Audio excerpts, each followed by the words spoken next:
What's up, Smash Ninjas? It is pulled rib day.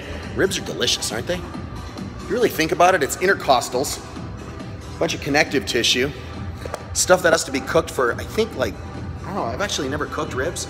I think you gotta cook it for like 12 hours. Like, just to soften all this gristle and meat stuff in there, and then we eat it, covered in barbecue sauce. It's just delicious. So we're talking about ribs. Listen, one of you guys sent me a message about what do I do for a pulled rib? I got the solution. So when there's a pulled rib, the problem is the ribs move like a bucket handle, right? They're attached on the sternum front, right? Costotransverse junction, and then, or costosternal junction. We come around the back, that's the costotransverse junction. So every time we breathe, we inspire, they come up, they raise. Every time we blow out, so inspiration or expiration, they have to move back and forth. So think about this, if they're out in the front, they're also out in the back because they're connected. So it's one long loop. It's like a C, right? It moves like a bucket handle. The problem with that is that all the tissue around the ribs just spazzes right out and freaks out. And the joint that the rib sits in, just to give you an idea, the joint, sorry about the chewed up hands, welcome to all kinds of working out, right? What happens is it's called a contact joint. So the tip of the part of the rib, before it hooks around to the spine, attaches to the transverse process, and it's just a contact joint. It's this real light little joint, so it kind of glides around. It's not a ball and socket like the hip. So when it goes out, two things happen. One, you lose complete stability of that rib, completely. And two, hurts like somebody stabbing you with an ice pick 400 or 500 times. So yes, I am holding a lacrosse ball. What we're gonna do with this is some super fun stuff. We have to free up all the tissue around the rib and then restore that thoracic extension and flexion, because if we don't, if you can't accommodate thoracic extension, so the way I'm looking at that, let me change this up just a little bit.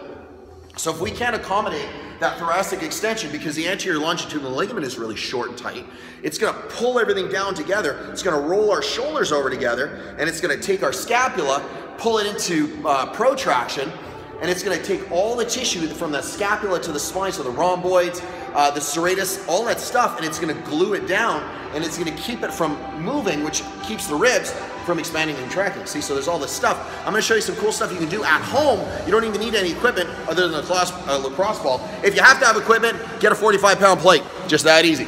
So here's what we're gonna do. First thing we're gonna do is we're gonna restore rotation, we're gonna restore extension and flexion, and then we're gonna smash out some stuff and have a little fun. So the easiest one to do is just grab a bench. We're gonna restore all that, and you might even get some pops out of this. So when that rib is sitting out of place, when that rib hurts, and it feels like somebody's jabbing you with a butter knife repeatedly, or a spoon because it hurts more. If you've seen Robin Hood, he goes, "Why a spoon, brother?" "Because it hurts more." That's why. So that's my best British accent I got, or I don't even know what it is. Maybe it's Australian for all I know. So we're gonna grab onto the bench with our elbows. So really hook the elbows in. And then we're gonna allow that to be our anchor. We're gonna take our hands, fold it behind you, and then get into a quadruped position. Well, it's biped because quadruped's up high, right? So we're just gonna sit there and we're gonna drop ourselves down. So you're trying to essentially take your sternum and push it into the floor. So take your sternum, shove it into the floor, let the elbows ride up, and feel the rib cage open up. And here's the trick. You're gonna take big, deep breaths. Hold for 5 seconds and blow it all the way out. You know why we're doing that? Because it forces the ribs to expand and contract, forces them to go up and down, so it kind of works that piece of tissue back into place. It works the connective tissue back into place and seats that joint a little better. Do that for how long? 2 minutes, that's number one. Number two, super fun.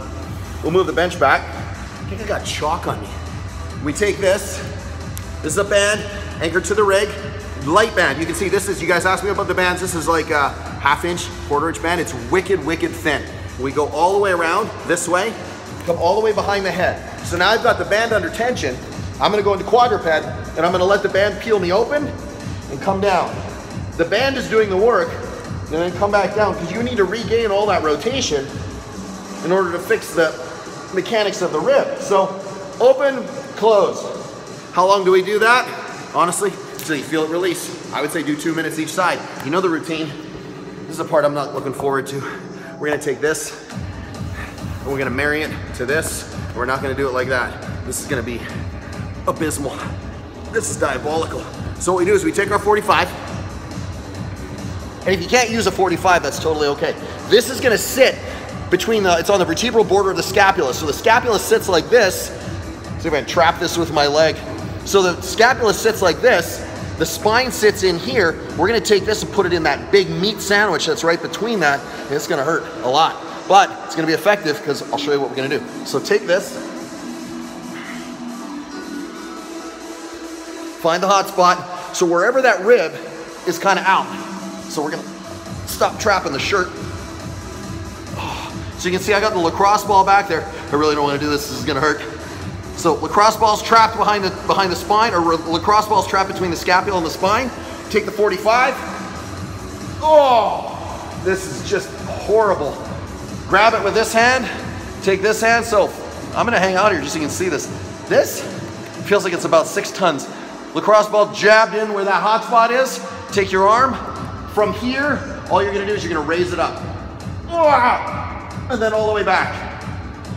And I want this elbow bent. You're not looking for super wide extension or anything, just nice and bent, taking that shoulder through ranges of motion. And you're gonna do this.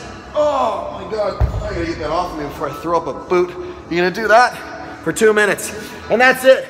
You wanna hit that pulled rib, you wanna put that system back into place and fix your thoracic spine all at once. That's all you gotta do. Hey listen, I'm Trev, SmashweRx. I'll check you guys out tomorrow. Keep the questions coming, I got you covered.